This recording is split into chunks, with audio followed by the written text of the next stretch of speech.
35절부터 43절까지의 말씀입니다. 에스겔 16장 35절부터 43절까지의 말씀, 구약 성경 1171면에 있습니다. 구약 성경 1171면 에스겔 16장 35절부터 43절까지 교독하시겠습니다. 그러므로 너 음녀야 여호와의 말씀을 들을지어다. 주 여호와께서 이같이 말씀하셨느니라. 내가 내 누추한 것을 쏟으며 내 정든 자와 행음함으로 벗은 몸을 드러내며 또 가증한 우상을 위하여 내 자녀의 피를 그 우상에게 드렸은즉 내가 너의 즐거워하는 정든 자와 사랑하던 모든 자와 미워하던 모든 자를 모으되 사방에서 모아 너를 대적하게 할 것이요 또 내 벗은 몸을 그 앞에 드러내 그들이 그것을 다 보게 할 것이며 내가 또 간음하고 사람의 피를 흘리는 여인을 심판함 같이 너를 심판하여 진노의 피와 질투의 피를 내게 돌리고 내가 또 너를 그들의 손에 넘기리니 그들이 내 누각을 헐며 내 높은 데를 부수며 내 의복을 벗기고 내 장식품을 빼앗고 내 몸을 벌거벗겨 버려두며 무리를 데리고 와서 너를 돌로 치며 칼로 찌르며 불로 내 집들을 사르고 여러 여인의 목전에서 너를 벌할지라. 내가 너에게 곧 음행을 그치게 하리니 내가 다시는 값을 주지 아니하리라.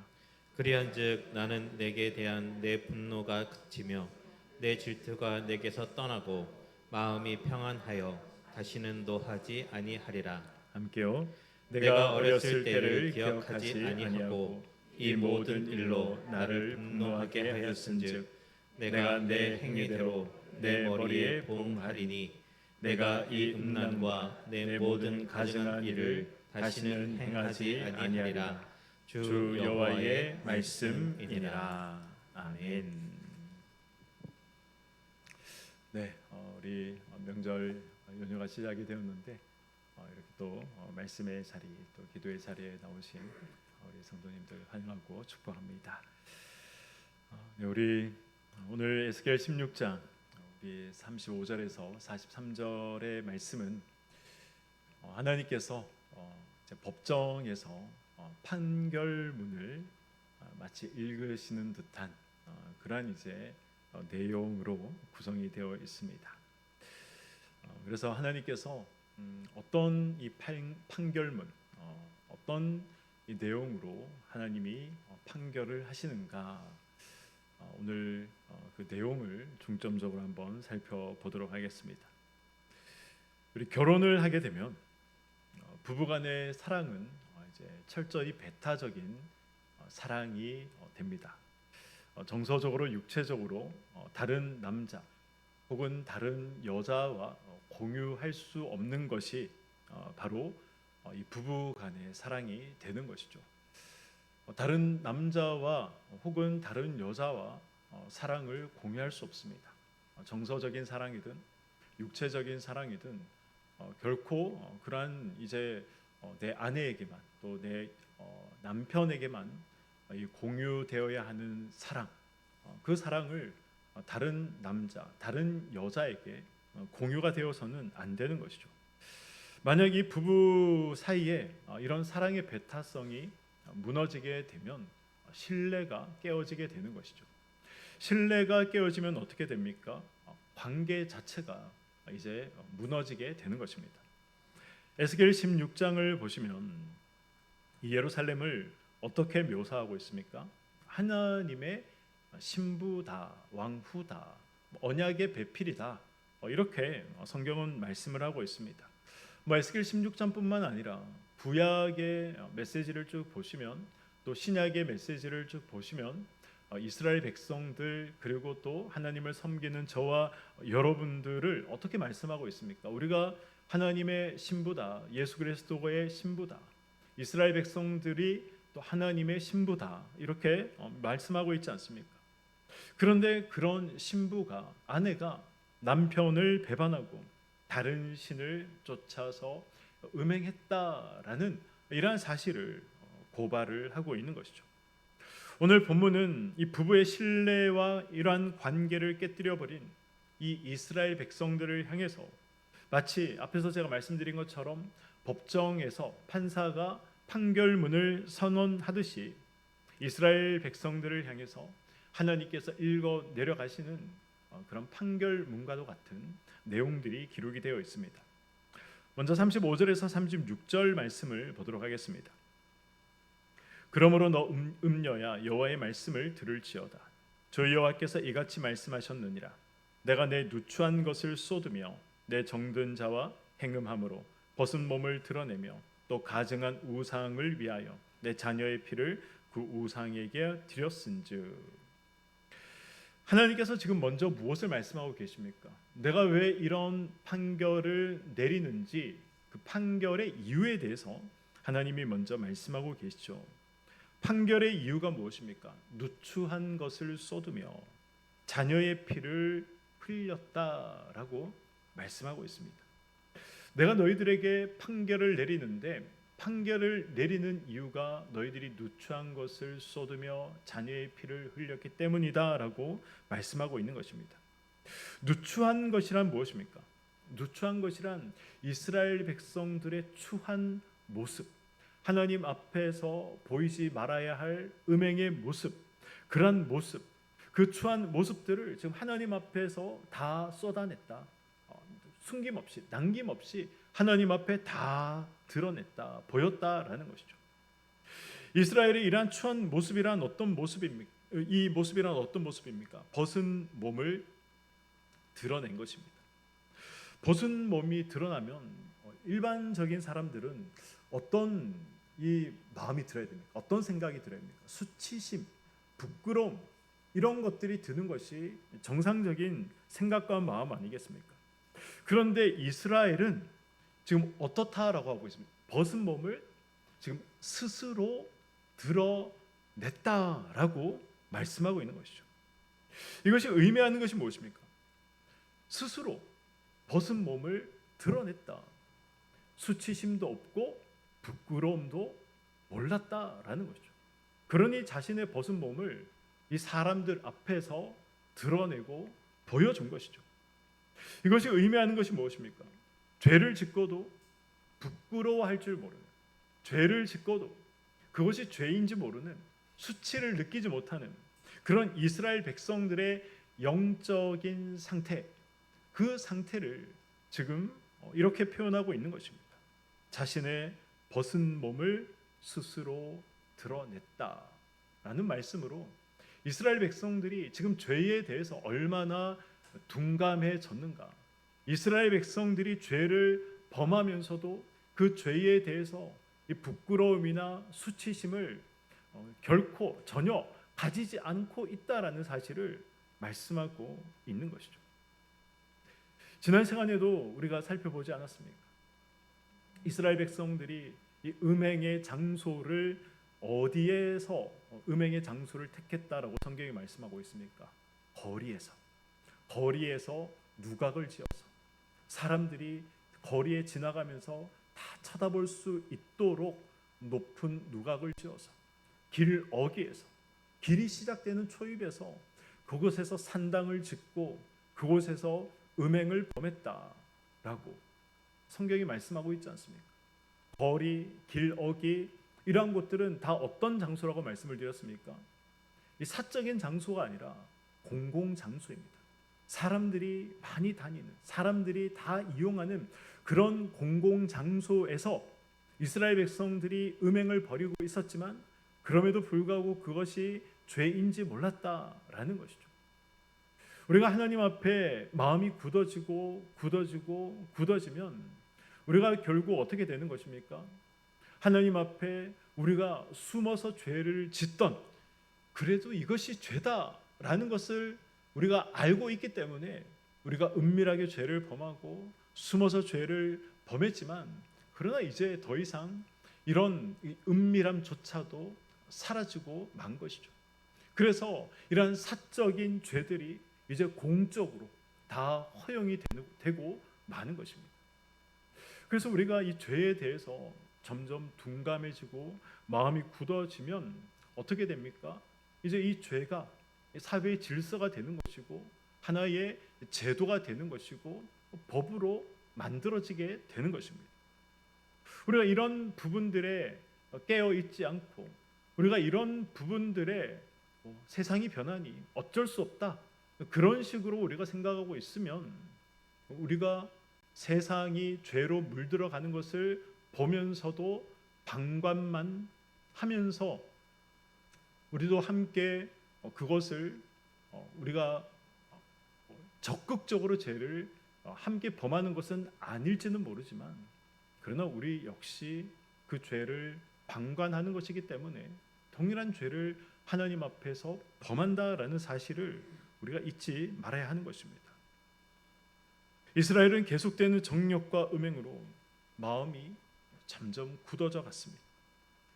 사랑하는 성도 여러분, 우리의 마음이 향하는 곳에 시간과 돈과 에너지가 흘러가게 되어 있습니다. 그렇지 않습니까? 우리 마음이 있는 곳에 그곳에 시간이 흘러가는 것이고 우리의 돈이 흘러가는 것이고 우리의 에너지가 흘러가는 것이죠. 시간과 돈과 에너지가 그곳에 쌓이고 쌓이면 마음이 굳어지는 것입니다. 예루살렘은 시간과 돈과 에너지를 하나님이 아니라 어디로 흘러가도록 만들었습니까? 우상에게 흘러가도록 만들었습니다. 그들의 마음은 그리고 우상 위에서 점점 굳어져 가고 있었던 것입니다. 굳어진 마음이 불러온 가장 큰 비극이 무엇입니까? 굳어진 마음이 불러온 가장 큰 비극은 우상에게 자신들의 자녀를 제물로 바쳤다는 것입니다. 우리는 이 장면을 기억할 필요가 있습니다. 물론 저와 여러분들은 눈에 보이는 우상에게 엎드리지 않습니다. 눈에 보이는 우상에게 우리가 우리의 자녀를 바치지는 않습니다. 그러나 우리 역시 어떤 생각과 마음이 있습니까? 내가 저것만 가질 수 있다면 내가 이 세상에서 편하게 살 수 있을 거야. 내 자녀가 저것만 소유할 수 있다면, 내 자녀가 저것만 이룰 수 있다면 내 자녀가 더 없이 행복하게 살아갈 수 있을 거야. 그렇게 생각하면서 시간과 돈과 에너지가 흘러가도록 우리가 내버려 두는 경우가 얼마나 많이 있습니까? 그것이 결국 우리의 신앙과 우리의 믿음의 양심을 굳어져 버리게 만드는 것입니다. 양심이 굳어지면 어떻게 됩니까? 양심이 굳어지면 회개의 기회가 사라지는 것입니다. 하나님은 바로 이 무서운 사실, 양심이 굳어지면, 그래서 죄가 죄인지 모르면 하나님이 아무리 말씀하시더라도 그것이 죄인지 모르기 때문에 회개의 기회조차 상실하고 마는 것이다. 바로 이 사실을 오늘 이 말씀을 통해서 이스라엘 백성들을 통해서 지적하고 계신 것입니다. 37절에서 39절의 말씀을 보도록 하겠습니다. 내가 너희의 즐거워하는 정든 자와 사랑하던 모든 자와 미워하던 모든 자를 모으되 사방에서 모아 너를 대적하게 할 것이요 또 내 벗은 몸을 그 앞에 드러내 그들이 그것을 다 보게 할 것이며 내가 또 간음하고 사람의 피를 흘리는 여인을 심판함 같이 너를 심판하여 진노의 피와 질투의 피를 내게 돌리고 내가 또 너를 그들의 손에 넘기리니 그들이 내 누각을 헐며 내 높은 데를 부수며 내 의복을 벗기고 내 장식품을 빼앗고 내 몸을 벌거 벗겨 버려두며. 37절에서 이 39절 말씀은 이제 하나님께서 판결하신 첫 번째 판결, 그 판결이 어떤 이 절차를 거쳐서 이 집행될 것이다 라는 것을 말씀하고 있습니다. 하나님께서 어떤 절차를 통해서 이 판결이 이루어지게 하실 것이다 라고 말씀하고 계십니다. 하나님은 이스라엘이 사랑하던 자들, 그들을 불러 모으시겠다라고 말씀하고 있습니다. 이스라엘이 사랑하던 자들은 누구입니까? 우리가 지난 시간에 살펴봤던 애굽이고 아수르이고 그리고 우리 성경에는 갈대아 사람이라고 되어 있는데 바벨론을 말하는 것이죠. 하나님보다 더 의지했던 애굽, 하나님보다 더 두려워했던 아수르, 하나님보다 더 또 이 의지했던 바벨론, 이러한 이 이스라엘 주위에 있던 강대국들을 이야기하는 것입니다. 그리고 어떻게 하십니까? 그들이 이스라엘을 대적하게 하시겠다라고 말씀하고 있습니다. 그들이 이스라엘의 벗은 몸이 드러나도록 하시겠다라고 하나님께서 말씀하고 계십니다.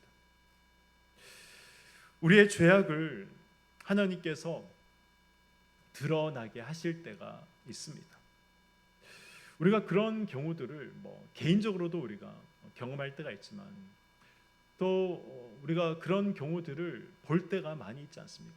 대중적으로 굉장히 인기를 누리던 그런 이 목사님들의 일탈을 하나님께서 드러나게 하시고 또 신앙이 있다고 알려진 그런 이 연예인들의 일탈이 드러나는 그런 경우들을 우리가 종종 볼 때가 있습니다. 그때 여러분들은 어떤 생각이 드십니까? 혹시 그런 생각 해보시지 않았습니까? 하나님께서 왜 하나님의 영광이 가리워지실 것을 하나님도 다 아실 텐데 그냥 개인적으로 좀 징계하고 마시지, 왜 이런 일탈들을, 이 죄들을 만천하에 하나님이 다 드러내셔서 수치를 당하게 하시는가? 그런 생각 해보시지 않았습니까? 하나님 백성들의 죄악이 드러나면 하나님의 영광도 함께 가리우고 사라지는데 왜 하나님은 이 죄악을 드러내시는가? 아마 이런 생각들을 한두 번은 해보셨으리라 생각을 합니다. 하나님께서 믿는 자들의 죄를 사람들 앞에 드러내시는 이유가 무엇입니까? 개인적으로 그냥 은밀하게 징계하시고 깨닫게 하셔도 되는데 왜 만천하에 믿는 자들의 죄를 하나님이 드러내시고 그리고 그곳으로 하나님이 수치를 당하게 하시는 이유가 무엇입니까? 드러남이 치료의 시작이기 때문에 그렇습니다. 빛이 들어오지 않으면 상처는 곪게 되어 있는 것이죠. 고름을 드러내지 않으면, 고름을 드러내서 사람들 앞에 보이지 않으면 그 고름이 계속해서 썩어가게 되는 것입니다. 하나님은 우리를 부끄럽게 만드시고자, 수치스럽게 만드시고자 우리의 죄를 사람들 앞에 드러내시는 것이 아닙니다. 목적은 치료하시고 살려내시고자, 그래서 우리의 죄를 사람들 앞에 드러내실 때가 있는 것입니다. 40절에서 41절의 말씀입니다. 무리를 데리고 와서 너를 돌로 치며 칼로 찌르며 불로 내 집들을 사르고 여러 여인의 목전에서 너를 벌할지라. 내가 너에게 곧 음행을 그치게 하리니 내가 다시는 값을 주지 아니하리라. 이 40절과 41절은 하나님께서 판결하시는 두 번째 판결의 내용인데 그 판결의 이 절차, 앞으로 어떤 일들이 또 일어날 것이다 라는 이 절차를 또 말씀하고 있습니다.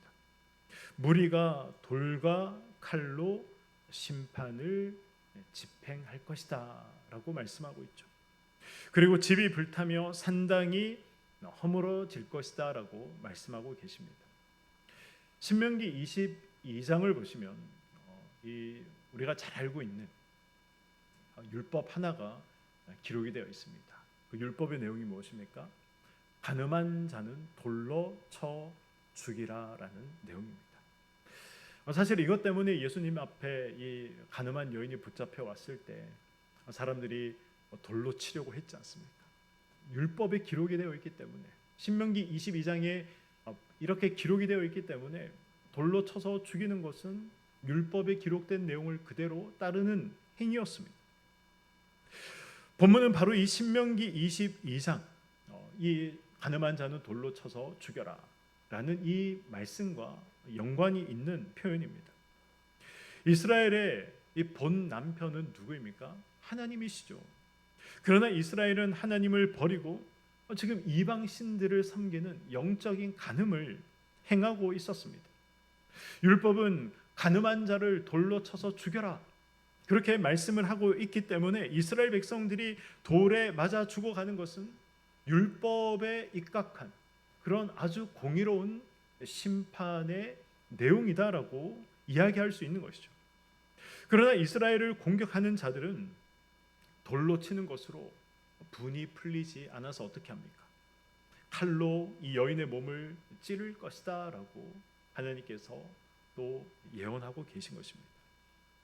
하나님을 배반한 이스라엘의 범죄가 얼마나 비극적이고 얼마나 처참한 결과를 초래하는가, 이 사실을 말씀하고 있는 것이죠. 그러나 여기서 또 하나의 중요한 의미를 우리는 발견할 수 있어야 됩니다. 성경이 우리에게 말씀하는 중요한 이 메시지가 무엇입니까? 죄는 한 개인에 머물지 않고 그 사람이 속한 공동체의 파장을 미친다, 일으킨다라는 것입니다. 내가 범한 죄가 나를 망치는 것으로, 그것으로만 끝나지 않습니다. 내가 범한 그 죄 때문에 그 죄의 파장이 나와 관계되어 있는 사람들에게까지 다 영향을 미치게 되는 것입니다. 가정에도 영향을 주게 되는 것이고 교회 공동체에도 영향을 주게 되는 것입니다. 그렇지 않습니까? 예를 들어서 제가 아주 심각한 윤리적이고 도덕적인 죄를 지었다, 그렇게 한번 가정해 보시기 바랍니다. 그러면 그 죄 때문에 저 자신만 징계받는 것이 아니죠. 저로 인해서 그 죄의 파장이 제 가정을 파괴하는 것이고, 그리고 또 제가 속한 우리 교회, 특별히 제가 담임 목사이기 때문에 우리 교회 공동체의 심각한 이 영향을, 아주 좋지 못한 영향을 미치게 되는 것입니다. 그래서 하나님께서 어떻게 하십니까? 41절의 말씀처럼 음행을 그치게 하는 것이죠. 하나님의 심판의 목적, 그 심판의 목적이 결국 무엇입니까? 이 파국을 멈추는 브레이크의 역할을 한다는 것입니다. 심판은, 하나님의 심판은 이 믿는 자들을 향한 징계죠. 믿는 자들을 향한 하나님의 징계, 하나님의 심판은 목적이 무엇입니까? 심판 자체가 목적이 아니라 죄 범하는 것을 멈추는 것, 그리고 다시 하나님께로 돌이키는 것, 그것이 바로 심판의, 징계의 목적이다라는 것입니다. 하나님은 그래서 이 판결의 목표가 무엇인지 42절에 아주 명확하게 말씀하고 있습니다. 42절 말씀입니다. 그리한즉 나는 내게 대한 내 분노가 그치며 내 질투가 내게서 떠나고 마음이 평안하여 다시는 노하지 아니하리라. 42절을 보시면 그리한즉이라고 이 접속사로 연결이 되어 있습니다. 그리한즉. 그리한즉이라는 이 말은 이 41절에 내가 너에게 이 음행을 그치게 하겠다라는 이 말씀과 42절에 또 분노를 그칠 것이라 라는 이 말을 연결하고 있는 접속사죠. 41절과 42절을 연결하면 무슨 의미가 됩니까? 이스라엘이 음행을 그치면, 그리하면 내가 나의 진노를 그치겠다라는 것입니다. 네가 음행을 그치면 나도 나의 진노를 그치겠다라고 지금 하나님이 말씀하고 있는 것입니다. 하나님께서 이스라엘을 향해 진노하신 이유가 무엇입니까? 이스라엘의 죄 때문이죠. 이스라엘의 음행, 이스라엘의 음란 때문입니다. 우상을 숭배했기 때문입니다. 성경이 말씀하는 음란, 성경이 말씀하는 음행이 무엇입니까? 물론 이 음란, 음행이라고 하면 우리가 이 육체적인 어떤 그런 이 성적 부도덕과 타락을 우리는 먼저 떠올립니다. 물론 그런 부분이 없잖아 있습니다. 그러나 성경이 말씀하는 음란과 음행의 가장 이 근원적인 의미는 앞에서 말씀드린 사랑의 배타성을 상실했다는 것입니다. 배타적이다라는 말이 무슨 뜻입니까? 한 개인 혹은 집단의 어떤 입장에서 볼 때에 어떤 사람이나 집단을 제외하거나 배척하는 것, 그것이 배타성이죠. 제가 이렇게 말씀드리는 것을 오해하지 마시기 바랍니다. 모든 사랑이 다 배타적이어야 된다, 제가 그것을 지금 말씀드리는 것은 아닙니다. 우리에게 이타적인 사랑이 우리에게 있어야 되죠. 그런데 하나님과 우리 관계는 배타적인 사랑이 되어야 됩니다. 하나님과 우리는 남편과 아내의 관계, 신랑과 신부의 관계가 아닙니까? 하나님과의 사랑에 있어서 절대적인 배타성이 있어야 한다는 것이죠. 남편과 아내의 관계에 있어서 다른 남자, 다른 여자와 사랑을 공유할 수 없듯이 하나님과 나 사이에서 이 사랑, 그 사랑은 공유할 수 없는 사랑인 것이죠. 배타적인 사랑이어야만 한다는 것입니다. 이 여자도 사랑하고 동시에 저 여자도 사랑한다면 그것이 어떻게 진정한 사랑이다라고 말할 수 있겠습니까? 이 남자도 사랑하고 저 남자도 사랑한다면 그것이 어떻게 진정한 사랑이다라고 말할 수 있겠습니까? 그것은 욕심이고 욕망이고 욕정이죠. 거짓 사랑인 것입니다. 이스라엘이 그랬다는 것입니다. 이스라엘이 저지른 간음으로 이 하나님의 진노가 폭발한 것입니다. 하나님은 이스라엘이 믿고 의지했던 그 나라들, 앞에서 말씀드렸던 애굽과 아수르와 바벨론들, 이 나라들을 모아서 이스라엘을 치게 하셨고, 그리고 하나님의 진노를 보이셨던 것입니다. 우리가 기억해야 할 사실은 하나님의 진노가 이스라엘이 완벽하게 이 땅에서 사라질 때까지, 씨가 마를 때까지 하나님의 진노가 계속되지는 않았다는 것입니다. 이유가 무엇입니까? 이스라엘이 사라지는 것이 하나님의 진노의 목적이 아니었기 때문에 그렇습니다. 음행을 그치고 하나님께 돌아오는 것이 목적이었기 때문에 그런 것이죠. 우리 가운데 하나님의 진노로 때로는 고난과 역경을 저와 여러분도 경험해야 할 때가 있을 수도 있습니다. 그것을 극복하기 위해서 우리가 알아야 할 가장 중요한 사실이 무엇입니까? 진노의 원인을 제거해야 한다는 것이죠. 그래야 우리가 겪고 있는 고난과 어려움들이 멈춘다는 것입니다. 이 고난이 죄로 인한 것이라면 회개하고 나를 스스로 정결케 하는 그러한 이 하나님 앞에서의 모습이 우리에게 있어야 한다는 것입니다. 그것이 모든 고난과 역경의 문제를 되돌릴 수 있는 유일한 방법인 것입니다. 위기와 어려움을 만났다면, 물론 위기와 어려움이 다 죄 때문에 일어나는 것은 아닙니다. 하나님께서 우리의 신앙을 더 깊은 곳으로, 하나님께서 또 더 깊은 은혜로 우리를 인도하시기 위해서 하나님께서 때로는 위기와 고난을 우리에게 주실 때가 있습니다. 신앙이라는 것은 고난과는 분리해서 생각할 수 없습니다. 우리 신앙생활에 늘 좋은 일만 있을 수는 없죠.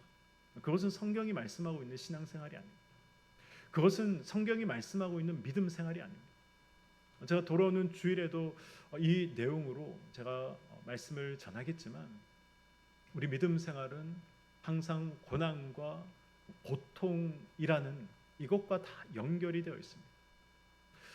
이 고난과 고통 속에서 우리가 그래서 어떻게 할 것인가, 늘 이 문제에 우리가 갈등하고 고민하는 것이죠. 하나님께서 우리 신앙의 성장과 성숙을 위해서 고난과 어려움과 상황과 환경에 또 어려움들을 하나님이 허락하실 때가 있습니다.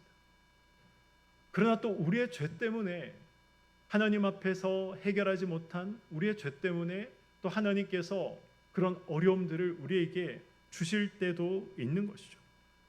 그래서 우리가 하나님과 나 사이에 지금 해결해야 할 문제는 없는가? 하나님과 나 사이에 쌓여있는 담은 없는가? 이런 부분들을 우리가 반드시 점검해야 하는 것입니다. 그리고 성령께서 깨닫게 하시는 그런 죄의 문제가 있다면 그 문제를 하나님 앞에 내어놓고 반드시 제거하셔야 됩니다. 그 문제를 제거하시지 않으면 지금 내가 겪고 있는 이 역경과 어려움들 역시 멈추지 않는다는 사실도 우리가 잊지 말아야 하는 것이죠. 마지막 43절의 말씀을 보도록 하겠습니다. 내가 어렸을 때를 기억하지 아니하고 이 모든 일로 나를 분노하게 하였은즉 내가 내 행위대로 내 머리에 보응하리니 내가 이 음란과 내 모든 가증한 일을 다시는 행하지 아니하리라. 주 여호와의 말씀이니라. 하나님은 내가 어렸을 때를 기억하지 않았다. 네가 이스라엘 네가 어렸을 때를 기억하지 않았다. 지금 이렇게 말씀하고 계십니다. 어렸을 때를 기억하지 않았다. 이 말씀의 의미가 무엇입니까? 우리가 지금 몇 주 동안 이 에스겔 16장을 쭉 살펴보고 있지 않습니까? 에스겔 16장이 굉장히 긴 장입니다. 에스겔 16장에서 이스라엘은 어떤 존재로 처음에 등장합니까? 길거리에 버려진 핏덩이 같은 아기로 처음에 등장하지 않습니까? 그런 이스라엘을 하나님께서 가장 좋은 것으로 이스라엘을 키우셨습니다. 바로 이 은혜를 잊어버렸다는 것이죠. 그래서 하나님은 내 행위를 내 머리에 돌리겠다라고 말씀하십니다. 이 말씀의 의미는 쉽게 말하면 뿌린 대로 거두게 하시겠다라는 의미입니다. 네가 은혜를 망각하고 죄를 범했으니 네가 죄를 뿌렸으니 죄의 열매를 먹을 것이다. 뿌린 대로 거둘 것이다. 그런 의미입니다. 그러나 이것보다 더 큰 의미가 있습니다. 더 큰 의미가 무엇이겠습니까? 우리가 이 망각에서 하나님께서 깨어나게 하시겠다는 것입니다. 잊어버렸는데 그래서 내가 너를 징계할 것이다. 그런데 징계의 이유가 무엇입니까? 망각에서 깨어나도록 하는 것이 하나님의 징계의 목적이라는 것이죠. 기억나도록 하는 것이 하나님의 징계의 목적이라는 것입니다. 기억이 나면 다시 우리가 나의 방향이 지금 잘못되었구나 라는 것을 알게 되는 것이죠. 기억이 돌아오면 방향이 돌아오고 방향이 돌아오면 우리 걸음의 방향이 바뀌게 되는 것입니다. 오늘 말씀을 맺도록 하겠습니다. 우리는 나의 시간과 물질과 에너지를 어디에 쏟고 있는가? 우리가 이러한 것들을 점검할 필요가 있습니다. 우리가 지난 한 주, 이번 한 주 동안 나는 어디에 가장 시간을 많이 사용했는가? 물론 우리가 일용할 양식을 위해서 가장 많이 시간을 사용했을 것입니다. 우리 직장 생활을 위해서, 일터에서의 삶을 위해서 가장 많이 시간을 사용했을 것입니다. 그것을 제외하고 일용할 양식을 위한 하나님께서 허락하신 일터에서의 삶을 제외하고 나머지 시간들, 나는 과연 어디에 가장 많은 시간을 사용했는가? 나는 어디에 가장 많은 물질을 사용했는가? 나는 어디에 가장 큰 에너지를 사용했는가? 바로 거기에 나의 마음도 있는 것입니다. 무엇이 내 시간표에, 내 지출 내역에, 여러분들의 감정들의 가장 상위에 놓여 있습니까? 하나님 앞에 그 이름들이 올라가 있다면 하나님, 이것이 하나님의 자리를 차지했습니다. 그렇게 우리가 고백하고 우리가 내려놓을 수 있어야 할 것입니다. 하나님이 우리의 죄를 드러내실 때 그때 이것을 단순히 수치스럽다 그렇게만 생각하지 마시기 바랍니다. 이것은 하나님께서 나를 고치시고 치료하시기 위한 과정이다라고 우리는 생각해야 됩니다. 드러나게 하심은 수치가 아니라 하나님께서 보호하시고 그리고 또 치료하시기 위한 하나님의 손길이다라는 것을 우리는 잊지 말아야 될 것입니다. 그리고 또 우리는 마지막으로 기억을 훈련해야 됩니다. 매일 아침 저는 오늘도 주님의 것입니다. 우리 이런 고백을 통해서 내가 하나님의 것이다 라는 사실, 이 기억을 우리는 훈련해야 하는 것이죠. 하루를 마무리할 때 오늘도 하나님의 은혜로 살았습니다. 이 하나님의 은혜를 기억하는 이 훈련을 또 우리가 잊지 말아야 될 것입니다. 눈을 감기 전에 하나님, 오늘도 하나님의 은혜로 살았습니다. 그렇게 무릎 꿇고 시간을 정해서 기도할 수 있다면 가장 좋겠지만, 그것이 아니라면 이 기억하는 훈련, 하나님의 은혜로 오늘 하루도 살았노라 라고 고백하는, 하나님의 은혜를 기억하는 훈련, 하나님의 은혜로 또 하루를 시작하노라 라고 고백하며 하나님의 이 은혜로 하루를 시작한다라는 은혜를 기억하는 훈련, 이런 훈련들이 저와 여러분의 삶 가운데 있어야 하는 것입니다. 하나님이 베푸신 은혜를 회상하면 할수록 걸음의 방향이 바뀌게 되는 것이고, 저와 여러분의 삶의 삶 가운데 담겨지는 삶의 내용이 달라지게 되는 것입니다. 하나님의 거룩한 질투 앞에 숨기지 마시고 회개하며 나오시고 기억을 회복하시고 우상을 버리고, 이것이 심판의 소멸점이 되어서 새로움으로 나아가는 저와 여러분의 삶이 되시기를 주님의 이름으로 간절히 축원드립니다. 아멘. 기도.